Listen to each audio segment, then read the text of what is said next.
اور اس کے پروٹیکشن کے لیے قانون بنواتے. اور باقی مجھے تو تعجب جہاں پر یہ واقعہ پیش آتا ہے وہاں کے جی لوگوں پر ہوتا ہے, تعجب اس بھیڑ جی پر ہوتا ہے جو ویڈیو بناتی ہے, جو ویڈیو وائرل کرتی ہے, جو ویڈیو شیئر کرتی ہے, جی لیکن وہ ان درندوں سے کوئی حساب نہیں لیتی. جہاں جی جس آبادی میں پیش آئے وہیں آپ کو اس چوکی کا, اس تھانے کا گھیراؤ کر, جو جمہوریت کے طریقے ہو سکتے ہیں وہ کرنا چاہیے. لیکن یہ نہیں ہوتا ہے. وہ تو میں سمجھتا ہوں یہ کام اسی لیے انجام دیتے ہیں کہ اس کی ویڈیو وائرل کی جائے, اس کی فوٹوز وائرل کی جائیں, اور آپ کو مینٹلی ڈسٹرب کیا جائے, مینٹلی ہیرس کیا جائے, اور یہ دکھایا جائے کہ بھارت میں اب تمہاری جگہ نہیں ہے, اب تمہاری جگہ یہ ہے, تمہارے ساتھ ایسا کیا جائے گا. اس کو ہم اتنے بڑے پیمانے پر شیئر کرتے ہیں کہ ہم ان کے آلہ کار بن جاتے ہیں, ان کے مشن کو ہم پورا کرتے ہیں. یہ میرا احساس. جی بالکل, بہت شکریہ ڈاکٹر صاحب. ایک چیز اور یہاں پہ کہ ہندوستان سیاسی طور پہ آپ کہاں دیکھتے ہیں ہندوستان کو, اور خاص طور سے ہندوستانی مسلمان جو ہے یہ کہاں کھڑا ہے اس وقت, اس دورائے پہ؟ دیکھیے, سیاسی اعتبار سے بہت صاف طور پر میں آپ سے عرض کرتا ہوں کہ جی میں نے کئی بار یہ باتیں لکھی بھی ہیں. جی میرے اداریوں کا مجموعہ ہے تصویر وطن, اس میں آپ کو جی مختلف زاویے سے اس طرح کے تجزیات مل جائیں گے. جی جی ہندوستان سیاسی اعتبار سے اس وقت انتہا پسندی کی آخری حدود کو چھو رہا ہے. جی ہندوستان سیاسی اعتبار سے اس وقت اسرائیل کے نقش قدم پر چل رہا ہے. ہندوستان جی کے اور اسرائیل کے تعلقات بہت ہی زیادہ قریبی نوعیت کے ہیں. آپ کو ایک موقع بالکل. پر یاد ہوگا نریندر مودی ہندوستان کے وزیر اعظم نے اسرائیل کا دورہ کیا تھا, اور اس وقت وہ ایک فلسطینی بچے سے نہیں ملے تھے, ایک اسرائیلی بچے سے ملے تھے, اس پر بڑی واویلا یہاں ہوئی تھی. سوال اس جی بات بالکل. کا ہے کہ آدمی جو اپنی فورن اسٹریٹجی بناتا ہے, فورن پالیسی بناتا ہے, وہ جی اپنے جو خارجی تعلقات ہوتے ہیں ان کو دیکھتے ہوئے بناتا ہے. ہندوستان ایک زمانے تک فلسطین کا وکیل رہا اور فلسطین کو سپورٹ کرتا رہا. یہ اس وقت تک رہا جب عرب ممالک کے, خلیجی ممالک کے اسرائیل سے تعلقات یعنی منظر عام پر نہیں تھے. اندرون جی خانہ رہے ہوں تو ہم نہیں کہہ سکتے ہیں, اور رہے جی ہیں اس لیے کہ اسرائیل کا وجود ہی جو ہے وہ جی عرب ممالک کا رہین منت ہے. عرب ممالک نہ چاہتے تو اسرائیل وجود میں نہ آتا. بہرحال تو جب تک ان کی اسٹریٹجی یہ رہی, جب تک ہندوستان خلیجی ممالک کے ساتھ کھڑا رہا, کیونکہ خلیجی ممالک سے ہمارے ملک کے دو طرفہ تعلقات ہیں, مفادات وابستہ ہیں, وغیرہ وغیرہ, جی بزنس کے میدان میں, بزنس سیکٹر میں, ایکسپورٹ امپورٹ سیکٹر میں, اور مختلف.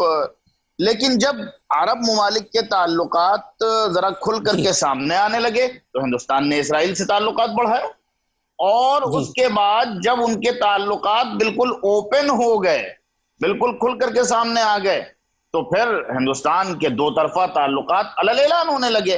اور پھر ایک بات جی اچھی طرح سمجھ لیجئے کہ جو سوچ اس وقت یہاں پر حکمرانی کر رہی ہے یہی سوچ اسرائیل کی ہے. قرآن نے یوں ہی نہیں کہا ہے لَتَجِدَنَّ أَشَدَّ النَّاسِ عَدَاوَةً لِلَّذِينَ آمَنُوا الْيَهُودَ وَالَّذِينَ أَشْرَكُوا. تو کہیں جی نہ کہیں دونوں کے ڈانڈے ملتے ہیں, کہیں نہ کہیں دونوں کے افکار ملتے ہیں. ظاہر ہے کہ یہاں جو آر ایس ایس کی سوچ ہے وہ یہ ہے کہ وہ جو منووات کی سوچ ہے کہ ہم بھگوان کے سر سے پیدا ہوئے ہیں, باقی کوئی پیر سے پیدا ہوا, کوئی ران سے پیدا ہوا, کوئی کچھ. اور ادھر جو اسرائیل کی سوچ ہے وہ یہ ہے کہ صاحب جو ہے وہ نحن ابناء اللہ و احباؤہ, ان کی یہ سوچ ہے. تو اس طرح سے ہندوستان انتہا پسندی کی طرف بڑھ رہا ہے. جہاں تک مسلمانوں کا تعلق ہے, اور اس انتہا پسندی میں آپ یہ بھی اچھی طرح سے شامل مانیے, سمجھیے کہ ہندوستان سنگل پارٹی رول کی طرف بڑھ رہا ہے. جی بالکل. اپوزیشن لیس پارلیمنٹ کو بنانے کی پوری تیاری ہے. آپ نے ابھی جی راجیہ سبھا میں دیکھا, راجیہ سبھا میں جی حکمراں پارٹی کی اکثریت نہیں ہے, لیکن جو کرشی بل پاس ہوا ہے، جو کسانوں کے متعلق سے جو بل پاس ہوئے ہیں، کس طرح سے دھاندلی کی گئی، غنڈہ گردی کی گئی، آنکھوں میں دھول جھونکی گئی اور یہ سب کچھ ہوا، یہ دراصل اسی طرف ہندوستان بڑھ رہا ہے۔ جو سیاسی اقدار ہوتی تھیں، مورل ویلیوز ہوتی تھیں، ان کو بھی اب پس پش ڈال دیا گیا ہے۔ جی جہاں تک مسلمانوں کا سوال ہے کہ مسلمان سیاسی اعتبار سے کہاں کھڑے ہیں، تو آپ کو بہت صفائی کے ساتھ اس بات کو قبول کر لینا چاہیے کہ آپ کے ووٹ کو پہلے جو حیثیت حاصل تھی، اب آپ کو ووٹ دینے کا ادھیکار تو فی الحال ابھی حاصل ہے، لیکن آپ کے ووٹ کی کوئی حیثیت نہیں رہ گئی ہے۔ اول تو انہوں نے جو اسٹریٹجیز بنائی ہیں وہ اس طرح جی سے بنائی ہیں کہ اکثر مسلم بہمول جو سیٹ تھی، جہاں پر مسلم ووٹ افیکٹو ہو جائے تھے، اکثر سیٹیں وہ ختم ہو گئی ہیں۔ جو کچھ باقی ہیں وہاں اس طرح کا ماحول کریٹ کر دیا جاتا ہے کہ الیکشن یا تو ہندو مسلم ہو جاتا ہے، یا پھر ہندو مسلم ہو جاتا ہے تو ظاہر ہے کہ سارا فائدہ ان کو ہوتا ہے۔ آپ نے بہار کے پچھلے الیکشن میں دیکھا ہوگا کہ الیکشن کو اس طرح سے فرقہ وارانہ رنگ دیا گیا کہ لالو کا جو یادو ووٹ ہوتا تھا اور نتیش کا جو کرمی ووٹ ہوتا تھا وہ بھی بی جے پی کو ملا۔ جی یہ بہت اہم بات ہے۔ تو یا تو اس کو اس طرح کا فرقہ وارانہ رنگ دے دیا جاتا ہے، یا کچھ خرید و فروخت کے ذریعے ایسے کینڈیڈیٹس اور ایسے لوگوں کو سامنے لایا جاتا ہے جس کی وجہ سے جہاں آپ مؤثر ہوتے ہیں وہ بھی آپ کا ختم ہو جاتا ہے۔ مسلمانوں کے پاس دراصل ہندوستان میں کوئی سیاسی ایجنڈا ہے ہی نہیں، سرے سے۔ یہ بہت تلخ حقائق ہیں، لوگ نہ ان کو سننے کے لیے تیار ہوتے ہیں، نہ اس کو پڑھنے کے لیے تیار ہوتے ہیں۔ اس کے جواب میں صرف گالیاں دی جاتی ہیں، ایک بھیڑ ہے جو گالیاں دیتی ہے، بس سنجیدگی سے اس پر غور نہیں کرتی ہے۔ دراصل جب 1947 میں ملک آزاد ہوا، اس وقت جو تقسیم کا سانحہ پیش آیا وہ ایک ایسا سانحہ تھا جس کے اثرات ابھی تو ہم جھیل ہی رہے ہیں، آئندہ کب تک جھیلیں گے نہیں کہہ سکتے ہیں۔ بہرحال وہ ایک ایسا موقع تھا کہ یا تو تقسیم مکمل ہوتی اور یا تو تقسیم نہ ہوتی۔ جو صورتحال پیش آئی اس کے نتیجے میں مسلمان بٹ گئے۔ مسلمانوں کے بٹنے کے بعد یہاں 1947 کے بعد جو پالیسی اپنائی گئی، جو اسٹریٹجی اپنائی گئی، وہ انتہائی نقصان دہ ثابت ہوئی۔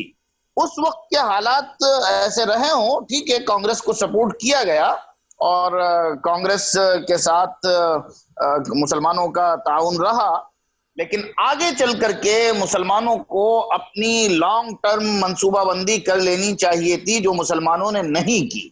آپ ڈیموکریسی میں ایک کو کمیونل قرار دے دیں اور ایک کو سیکولر قرار دے دیں تو اپنے آپ جو ہے وہ فرقہ واریت فروغ پاتی جائے گی۔ نتیجہ یہی ہوا کہ کانگریس آپ کی ہمدرد بن کر کے آپ کو کاٹتی رہی، آپ کو چھیلتی رہی، آپ کی جڑوں کو کھوکھلا کرتی رہی، اور بی جے پی آپ کی دشمنی کا نام لے لے کر کے اپنی فرقہ واریت کا رنگ جو اس کا تھا اس کے ذریعے سے آگے بڑھتی رہی۔ نتیجہ یہ نکلا کہ آج کانگریس خود اپنے وجود کو ترس رہی ہے اور بی جے پی دندناتی پھر رہی ہے۔ مسلمان جو کانگریس کے کہنا چاہیے کہ غلام تھے، وہ آج ایسے دو راہے پر کھڑے ہیں جہاں سے نہ ان سے آگے جاتے بن رہا ہے نہ پیچھے جاتے بن رہا ہے۔ ایسی ڈیموکریسی میں مسلمانوں کے پاس اپنا ایک ایجنڈا ہونا چاہیے، اپنا ایک منصوبہ ہونا چاہیے۔ ایک تو لانگ ٹرم منصوبہ ہونا چاہیے جس کے نتیجے میں وہ اپنے پیروں پر کھڑے ہو سکیں، بیساکھیوں کا سہارا چھوڑ سکیں، اور ایک شارٹ ٹرم منصوبہ ہونا چاہیے۔ شارٹ ٹرم منصوبے میں ان کی ایک متحدہ پالیسی ہونی چاہیے، ان کے شرائط ہونے چاہیے، وہ لوگوں سے معاہدہ کریں شرائط کی بنیاد پر۔ کسی ایک کو دوست قرار دے دینا اور کسی ایک کو دشمن قرار دے دینا میرے نقطۂ نظر سے کسی جمہوریت میں کسی اقلیت کے لیے انتہائی نقصان دہ ہے۔ اس کا نتیجہ اس وقت ہم یہ جھیل رہے ہیں کہ آج کی تاریخ میں ہماری بات تک سننے والا کوئی نہیں ہے۔ جی بہت شکریہ ڈاکٹر صاحب، آپ نے بیچ میں ایک تذکرہ کیا تھا، کچھ کنیکٹنگ چیز میں پوچھنا چاہوں گا اسی سے ریلیٹڈ۔